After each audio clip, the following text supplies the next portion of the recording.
এখানে এতটাই ঠান্ডা যে ফুটন্ত জল উপরে ছুঁড়ে মারলে নিচে পড়তে পড়তে বরফ হয়ে যায়। জামা কাপড় ধুয়ে দিলে 1 মিনিটেই বরফের মতো শক্ত হয়ে যায়। ঠান্ডায় জমে গিয়ে কলা হয়ে যায় শক্ত লোহার মতো, যা হাতুড়ি হিসেবে ব্যবহার করা যায়। এমনকি স্থিরভাবে এক জায়গায় দাঁড়িয়ে থাকলে ঠান্ডায় জমে যেতে পারেন এই নেকড়ের মতো।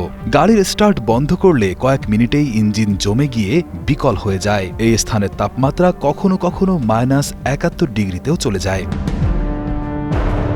রাশিয়া সাইবেরিয়া অঞ্চল হল পৃথিবীর সবচেয়ে শীতল বাসযোগ্য এলাকা, যেখানে অক্টোবর থেকে এপ্রিল এই 7 মাসের তাপমাত্রা -40 থেকে -60 ডিগ্রি বা আরও নিচে নেমে যায়, যা স্থানীয়দের জীবনকে করে তোলে আরও দুর্বিষহ।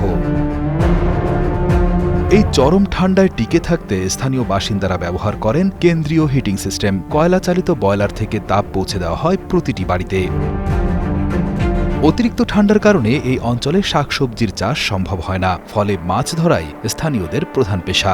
মাছ জল থেকে উপরে তোলা মাত্রই মারা যায় এবং খুব দ্রুত জমে শক্ত হয়ে যায়, আর এই ঠান্ডায় জমে যাওয়া মাছ পাতলা পাতলা করে কেটে কাঁচা খাওয়া হয়।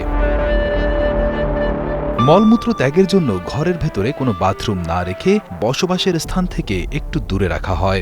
মলমূত্র ত্যাগ করা মাত্রই জমে যায় এবং প্রবল দুর্গন্ধ সৃষ্টি হয়।